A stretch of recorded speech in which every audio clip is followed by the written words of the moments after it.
J'ai reçu beaucoup de questions sur la rampe. D'autres amis me demandent, l'ingénieur, est-ce que ce n'était pas nécessaire de calculer la rampe pour ces projets? L'ingénieur, est-ce que ça vaut pas la peine de tenir aussi compte des personnes à mobilité réduite dans ces projets? L'ingénieur, est-ce que les calculs de la rampe ne peuvent pas entrer dans ces projets? L'ingénieur, est-ce que ça serait possible de nous montrer comment calculer, par exemple, la longueur et les pourcentages d'une pente pour la rampe? L'ingénieur, est-ce que dans ce projet, vous n'avez pas tenu compte de la rampe puisque je n'ai pas vu là où vous avez calculé, donc c'est là. Ce sont des questions que j'ai reçues comme ça, les amis. J'ai reçu beaucoup de questions auprès de mes amis, mes abonnés, mes téléspectateurs concernant donc la rampe. Alors ce soir, j'aimerais tout simplement répondre à toutes ces questions et après, j'aimerais vous montrer également ce qu'il faut faire concernant la rampe. Ok? Donc, je vais répondre à toutes ces questions ce soir. Mais seulement, ce qu'il faut comprendre, les amis, déjà, il faut mettre en tête que dans tout projet, l'ingénieur n'est pas censé seulement de tenir compte de la rampe. Ça dépend de la conception, ça dépend également de l'usage du bâtiment, ça dépend donc de plusieurs paramètres. Ok? Si par contre que vous calculez un bâtiment ou un projet, par exemple une maison d'habitation, ok? Alors, le propriétaire, le MO, peut décider, peut proposer à l'ingénieur si par contre que son projet ou le bâtiment ne fera pas d'office aux personnes peut-être à mobilité réduite. Ok, donc il peut dire que l'ingénieur, moi je ne vais pas avoir des rampes, puisque généralement, comme vous le savez, les rampes, c'est aussi glissante. C'est aussi glissante, puisqu'il y a risque que disons comment, les enfants, tout comme d'autres visiteurs, puissent tomber. Alors donc ça dépend des projets, d'un projet à un autre. Alors, à ce qui nous concerne, les amis, je vais quand même dire un mot là-dessus par rapport à notre projet ici, le bâtiment Pack complet R+7-2. Et après, maintenant, je vais vous montrer comment vous serez à mesure, par exemple, de calculer la longueur et les pourcentages d'une pente de la rampe. Donc, je pense que dès qu'on fera ça, vous aurez quand même une idée claire à ce qui concerne la procédure. Et puis, ça va rester une fois pour toutes.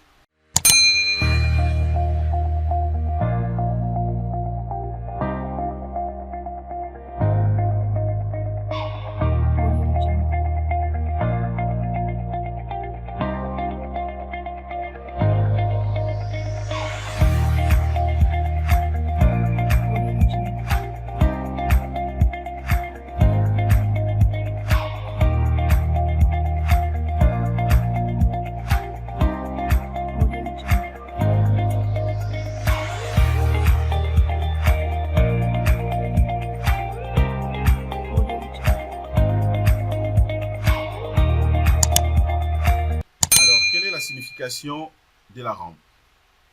Ce qu'il faut savoir seulement, la rampe, en réalité, c'est un plan incliné établi entre deux parties, justement, d'une construction. C'est-à-dire dans le lieu, bien sûr, aménagé. Par exemple, ça peut être dans un bâtiment, ça peut être au niveau de parcs, en jardin, etc., etc. Situé justement à des niveaux différents. Ok? À des niveaux donc différents. Et permettant tout simplement le passage de l'une à l'autre. Ok, donc on peut l'utiliser justement pour passage de personnes, pour passage aussi des biens, ainsi de suite. Vous voyez? Alors, maintenant, ce qu'il faut aussi retenir est que dans notre projet ici, regardez par exemple la vue en plan ici. Ça, c'est la vue en plan côté rez-de-chaussée.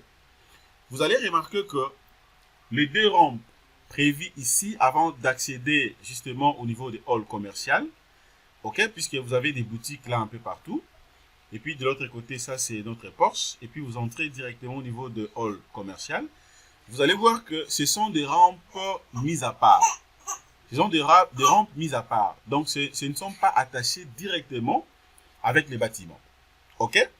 Je m'explique. Regardez par exemple ici. Vous avez donc déjà les radiers générales qu'on avait modélisés ici avec vous. Vous allez comprendre que le débord qu'on avait choisi, on avait prédimensionné ici, donc, est de 50 cm, 50 cm. Ok? Suivant cette direction, on avait, je crois, 10 mètres, plus le débord de 0,50, 0,50, ça fait 11 mètres.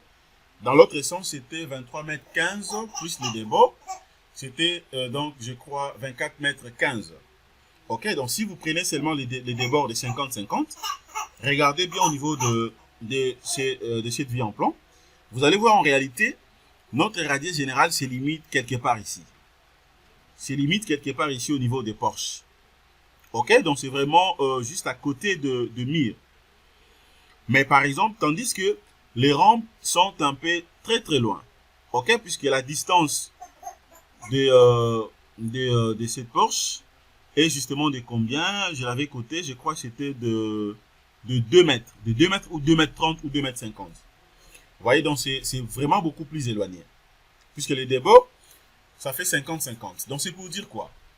Dans la conception de ces projets, vous allez comprendre que les rampes ici, les deux rampes, ne font pas partie directement du bâtiment. Ce sont des rampes donc mises à part. Comme vous le savez, il y a plusieurs types de rampes. On peut avoir des rampes artificielles aussi, c'est-à-dire que vous montez à côté, vous venez seulement poser. Tout comme aussi des rampes métalliques, vous montez à côté, vous venez seulement poser. Ok? Ça peut être également en béton armé, mais néanmoins, ce sont des rampes qui ne sont pas directement attachées ou collées avec les bâtiments. Donc c'est pour dire quoi? Ces deux rampes n'aura pas d'influence sur le bâtiment, n'aura pas non plus de l'influence sur les radius générales que nous sommes en train de calculer ici. Ça n'a rien à voir avec ça, puisque le débord, ça fait 50-50, donc les rampes sont beaucoup plus éloignées. Ça, c'est des 1. Alors, ce qui concerne l'évaluation, par exemple, des poids dits justement au parking, on pourra donc voir ça ensemble avec vous. Je vais travailler sur une autre information ou bien une vidéo que je pourrais poster. C'est là où je vais vous montrer comment vous serez à mesure d'évaluer justement cela. Ok? Alors, étant donné que par rapport à notre configuration ici, vous avez bien noté que vous avez compris au moins que les deux rampes ne font pas partie directement de ces projets. Donc, même dans les calculs, même dans le dimensionnement, je peux ou à ne pas tenir compte de ça. Mais si par contre, les deux rampes étaient bel et bien donc en contact direct avec les bâtiments, ou, mais aussi par exemple directement avec la semelle, ou disons comment, le radier général, alors je pouvais tout simplement tenir compte de ça. Pour tenir compte de ces rampes, c'est beaucoup plus simple. Alors, c'est juste question premièrement de savoir, par exemple, la longueur et aussi le pourcentage de la pente. Ok? Je peux également soit évaluer, voire même les volumes de ces rampes et vous appliquer tout simplement la charge permanente ainsi que la charge d'exploitation. Et ça sera directement considéré. Vous voyez, donc c'est beaucoup plus simple, c'est pas compliqué. Dans un autre projet, je vais essayer un peu d'illustrer donc un projet où je ferai de manière à ce que le rampe, c'est-à-dire si j'aurai 2 ou 3 rampes, soit attachées directement avec les bâtiments. Ok? Comme ça, je pourrais vous montrer comment vous allez procéder. Alors, maintenant, d'autant plus que vous avez compris que ça sera fait, mais sans pourtant tenir compte des rampes pour ces projets. Mais néanmoins, je peux quand même vous montrer comment vous serez à mesure de calculer par exemple la longueur ainsi que le pourcentage d'une rampe. Alors, tenez, je viens par exemple ici. Pour ce faire, premièrement, j'aurai besoin des données. Donc, je m'en vais d'abord ici. Regardez ce que je veux faire. Alors, comment maintenant je peux calculer la longueur d'une pente par exemple? Je commence d'abord par la longueur d'une pente et après, nous allons calculer maintenant les pourcentages. Ou soit je peux faire l'inverse. Ça dépend, c'est beaucoup plus simple, c'est pas compliqué. La première des choses est de savoir d'abord, je prends par exemple, comme je viens de dire, comment calculer la longueur et les pourcentages d'une rampe. Alors, je prends par exemple cette configuration. Regardez, ça c'est la configuration de ma rampe. Voilà, ça c'est la configuration de ma rampe. Alors, la première des choses est que je suis obligé d'abord de savoir, ok, cette distance, ça représente quoi? L'autre distance, ça représente quoi? Et aussi ça, ça représente quoi? Ok? Déjà, vous avez une idée. Donc, quand il s'agit d'un triangle, il faut savoir que pour trouver directement cette longueur ici, je suis obligé de procéder par la méthode de Pythagore. Ok? Alors, l'hypoténuse, ça sera dans les racines carrées des deux côtés. Les racines carrées des deux côtés, donc élevées au carré. Ok, dans l'addition. Et puis, je vais les calculer. On fera ça ensemble avec moi, c'est pas compliqué. Alors, déjà, cette dimension ici, la longueur LP ici, que je peux appeler longueur LP, voilà, les LP ici, représente quoi ici? Donc, ça représente tout simplement la longueur de la pente. OK? Donc là, je peux soit écrire ça comme ça, longueur de la pente. Voilà, ça représente la longueur de la pente. De l'autre côté ici, vous avez donc le L, donc ça, je peux mettre entre parenthèses, LP. Et puis ça représente tout simplement le L. OK? Le L ici, c'est quoi? Ce n'est que la distance horizontale. OK? Donc ça, c'est seulement la distance horizontale. Alors, je peux également écrire ça par exemple, distance horizontale. Voilà, donc j'ai LP et puis j'ai L. De l'autre côté ici, maintenant vous avez le H, qui est bien sûr donc la hauteur. OK, ça représente donc la hauteur. Le H ici, ça représente la hauteur. Tout comme ça représente au même moment soit la hauteur, tout comme ça peut représenter aussi le dénivelé. OK, donc je l'appelle ça dénivelé. Voilà, ça représente aussi le dénivelé. Alors, maintenant, comment je serai à mesure de calculer maintenant la longueur LP ici, mais aussi de calculer directement, donc, bien sûr, la pente en pourcentage. Alors, sachant que de l'autre côté ici, j'ai un angle. OK, ça c'est un angle. OK, donc, j'ai nommé angle de la pente. Et puis de l'autre côté également, j'aurai donc un angle. Ça représente tout simplement un angle complémentaire. C'est ça ce qu'on appelle angle complémentaire. Vous voyez les amis? Alors, je vais d'abord commencer avec le calcul justement de la pente. OK? Calcul de la pente. Bien sûr, je vais trouver ça en pourcentage. C'est beaucoup plus simple, c'est vraiment facile. Alors, déjà, ce qu'il faut comprendre d'abord par définition, il faut savoir au moins que la pente s'exprime justement à l'inclinaison, OK, d'une surface par rapport, bien sûr, à l'horizontale. Donc, moi, je vais trouver d'abord la pente. La pente, donc, c'est le P. Alors, il faut comprendre, comme je viens de dire, la pente s'exprime par l'inclinaison, OK, je ne ferai pas écrire correctement, donc, l'inclinaison, justement, d'une surface S par rapport à l'horizontale. C'est ça donc la pente. OK? Alors, et aussi, il faut noter que, déjà par formule, la formule des calculs en réalité de la pente en pourcentage, donc, elle est donc tout simplement les rapports entre les dénivelés, c'est-à-dire la hauteur, et la distance horizontale. C'est-à-dire quoi? Pour calculer donc la pente, c'est tout simplement les rapports qui existent entre les H ici, cette hauteur H, OK, communément appelée la hauteur, tout comme les dénivelés, sur tout simplement la distance horizontale ici. La distance horizontale ici. Donc, si moi je vais calculer ça, j'aurai quoi? C'est-à-dire quoi? La pente, par formule donc, la pente doit être égale à quoi? Doit être égale tout simplement, comme je viens de le dire. Donc, c'est un rapport et justement qui existe entre les dénivelés. Donc, ça sera les H ici, qui est donc la hauteur, tout comme les dénivelés, sur, OK, sur le L, donc la distance horizontale L ici. Donc, ça c'est L sur L. Pour trouver directement la pente. Alors, étant donné que moi, je vais trouver directement la pente en pourcentage, c'est-à-dire la valeur que moi, je vais trouver ici, sera directement multipliée donc par 100. Pour trouver ça donc en pourcentage. Puisque si je ne le multiplie pas, je n'aurai pas la valeur en pourcentage. Donc, c'est ça la formule, justement pour calculer rapidement la pente. OK? Ça, c'est simple. Alors, prenons par exemple. Je peux prendre comme quel exemple? Exemple 1. On aura donc deux exemples pour les premiers cas et pour les deuxièmes cas. pour la pente et pour la longueur. Prenons par exemple, j'ai la grande portée L, dans le L ici, qui est bien sûr la distance horizontale, ok? Par exemple, est de 75 mètres. Ok, 75 mètres. Alors, deuxièmement aussi, j'ai la hauteur, le dénivelé H. Je prends le dénivelé H égal à 3 mètres, par exemple.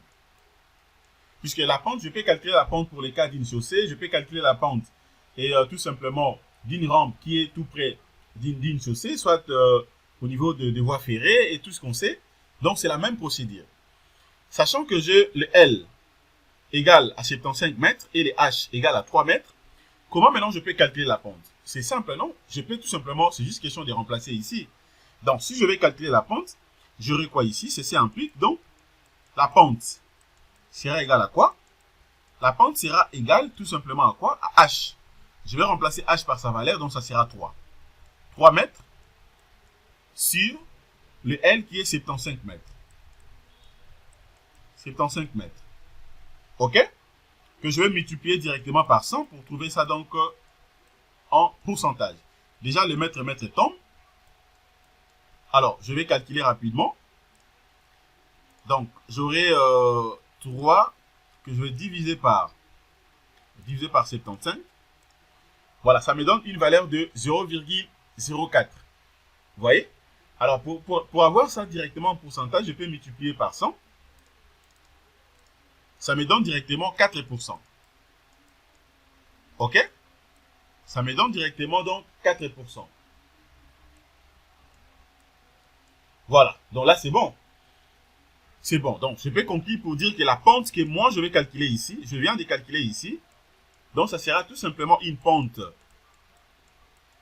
de 4%. Vous voyez les amis comment c'est simple? De 4%, c'est simple. Maintenant, il s'agit seulement, je suis obligé maintenant de vérifier ça par rapport à la norme. Est-ce que ça tient ou ça casse? Ça, c'est le premier point. C'était d'abord pour calculer donc la pente. Alors, deuxièmement, maintenant, comment je serai à mesure de calculer maintenant la longueur LP ici? La longueur RLP qui est justement la longueur justement de la pente. Puisque ça est connu, le L est connu. OK? Le L est connu et de 75. Le H, le dénivelé aussi est connu, de 3 mètres.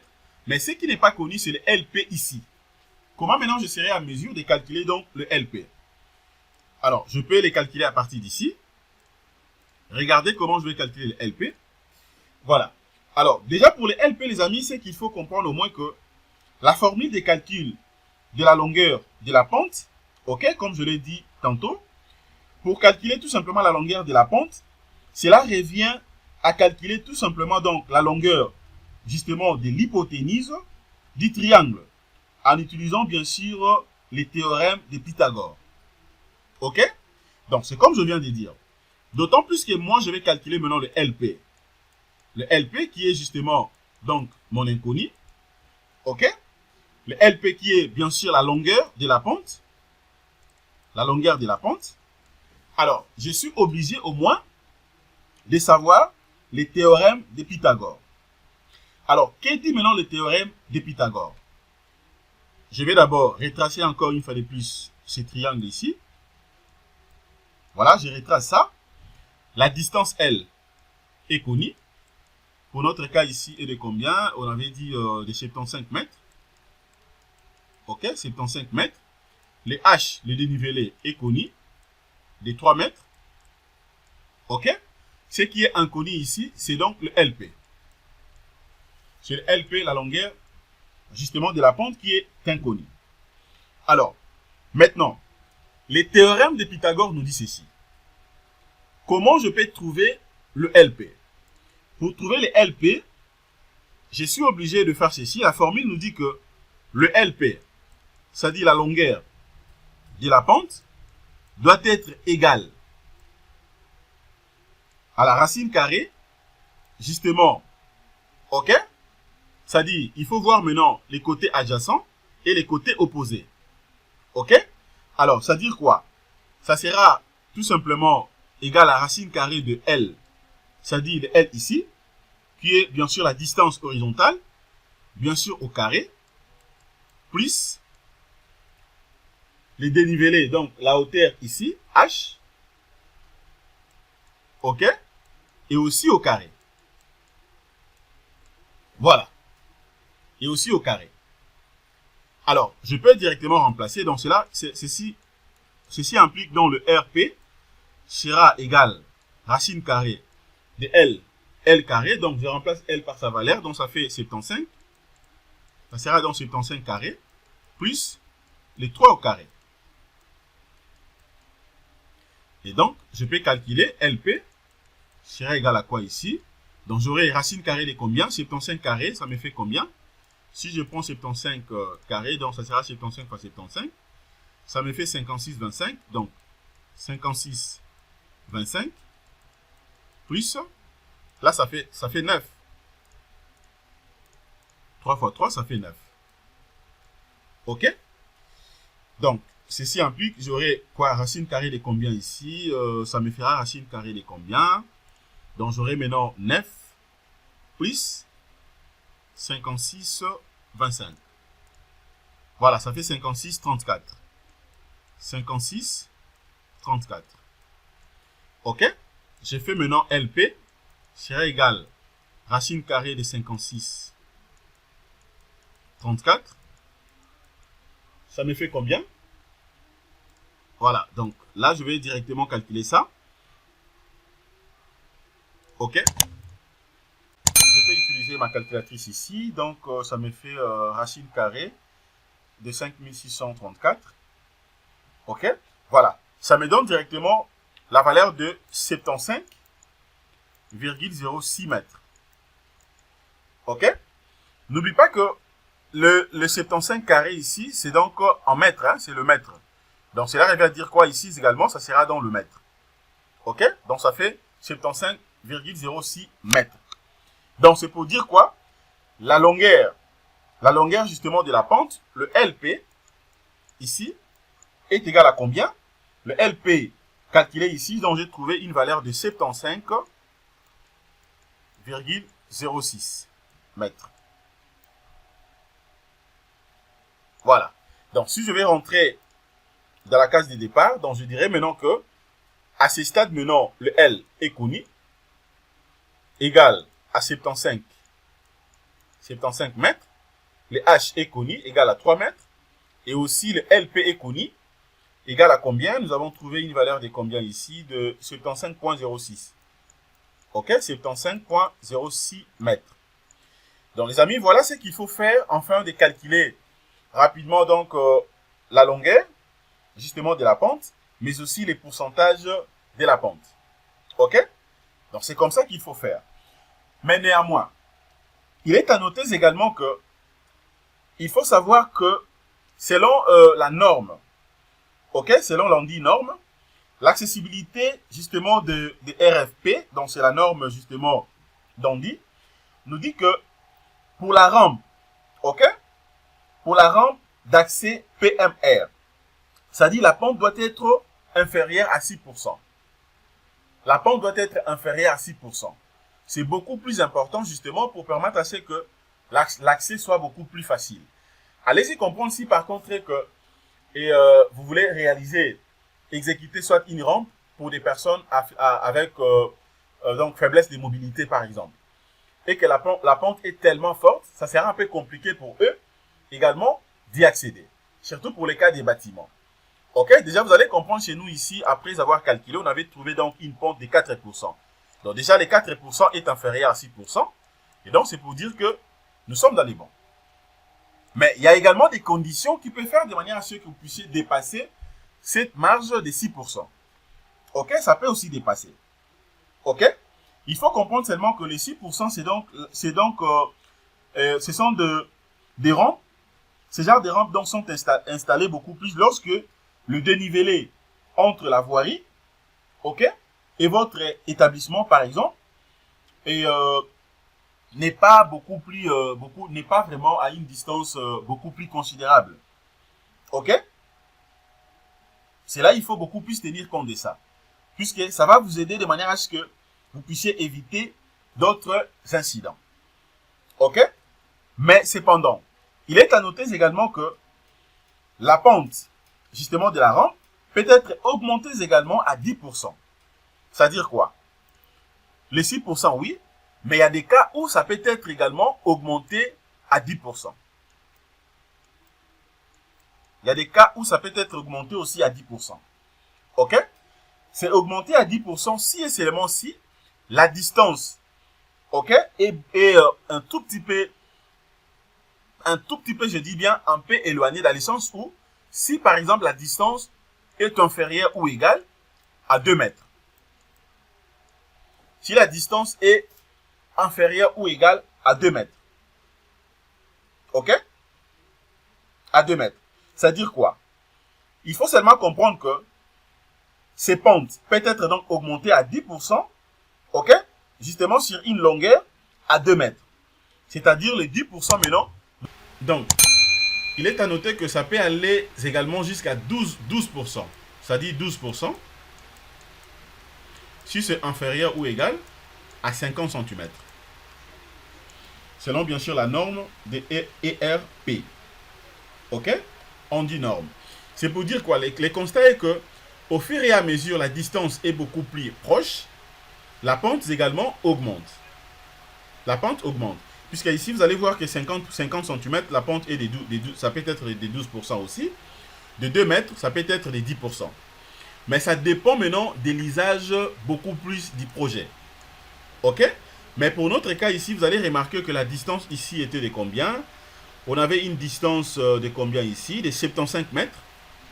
OK? De 75 mètres, c'est beaucoup plus éloigné. OK? Nous avons trouvé donc une pente justement de 4%. De 4%. Vous voyez, donc c'est tout à fait normal. Par exemple ici, si je prends un autre cas, supposons que j'ai une distance un peu très très courte. Je prends par exemple de combien ici? Je prends soit de 2 mètres. OK? De 2 mètres. Et la hauteur, je me dis, la hauteur, ça fait donc 1 mètre. Regardez. Si je vais calculer la pente, ça veut dire quoi? J'aurai quoi ici? Donc j'aurai le 1 mètre que je vais diviser par 2 mètres. OK? Et puis je vais multiplier par 100. Alors, si je prends par exemple le 1 mètre, le 1 mètre, je divise ça par 2 mètres. OK? Et puis je multiplie maintenant par 100. Regardez à quoi ça ressemble. Vous voyez? Donc je trouve également donc justement les pourcentages beaucoup plus élevés. Vous voyez les amis? Donc voilà ce que je voulais vous montrer concernant cette petite formation. Je pense que vous avez bien compris ce qu'il faut faire. Donc c'est beaucoup plus simple. Mais par rapport à notre projet ici, nous n'allons pas tenir compte justement de rampe, compte tenu de ce que je viens de mentionner au début. Merci les amis de votre disponibilité. Passez une excellente soirée. Au revoir. HandiNorm vous aide dans la mise aux normes des entrées de votre établissement. La pente doit être inférieure ou égale à 6%. Ces rampes sont installées lorsque le dénivelé entre la voirie et votre établissement ne peut être évité. Mais cette pente peut monter à 10% sur une longueur inférieure à 2 mètres. Elle peut même monter jusqu'à 12% sur 50 cm. Au-delà de 5% de pente, un palier de repos d'au moins 1,40 m de long doit être installé tous les 10 mètres. Un garde-corps de plus de 40 cm doit être présent à chaque rupture de niveau. Plusieurs types de rampes sont possibles. Par ordre de préférence, il faut placer une rampe permanente à l'intérieur de l'établissement, une rampe permanente placée à l'extérieur de l'établissement. Si aucun des cas précédents n'est possible, une rampe amovible avec carillon peut être installée. Le carillon permet à la personne handicapée de signaler sa présence. Il doit être bien visible et installé entre 0,9 m et 1,3 m de haut à proximité de la porte d'entrée. Pour garantir la sécurité des déplacements sur l'espace public, le gestionnaire doit impérativement veiller à mettre en place cette rampe sur demande et à la retirer immédiatement après l'entrée ou la sortie de l'utilisateur. Une rampe amovible doit pouvoir supporter un poids de 300 kg minimum, être antidérapante et stable, être suffisamment large pour accueillir une personne en fauteuil roulant, permettre les manœuvres sur le trottoir pour y accéder, permettre de réaliser les manœuvres nécessaires à l'ouverture de la porte d'entrée, pouvoir être installé facilement en cas de rampe amovible ou manuelle, être contrasté pour être visible de tous, Les matériaux transparents doivent être évités. Disposer d'un carillon accessible et visible. Un panneau doit indiquer son bon fonctionnement. Les salariés doivent être accompagnés dans ce dispositif. Ils peuvent proposer leur aide mais ne doivent pas l'imposer. La pente se calcule selon la formule suivante. Hauteur de la marche divisée par la longueur de la rampe. Pour calculer une pente, divisez la hauteur de la marche à franchir par la longueur de la rampe. Par exemple, si une rampe fait 1 mètre et la hauteur de la marche 100 mm, on aura un pourcentage de pente de 0,1, soit 10% de pente. Pour calculer une longueur de rampe, on divise la hauteur de la marche par le pourcentage de pente. Si on a une hauteur de 200 mm à franchir et qu'on souhaite respecter 10% de pente, par exemple, 200 divisé par 0,1 est égal à 2 mètres de longueur de rampe. Les ressauts font l'objet de normes particulières. Un ressaut de moins de 2 cm est toléré. Il peut être de 4 cm si le chanfrein présente une pente maximale de 33%. Si le ressaut est plus important, l'installation d'une rampe de seuil est possible.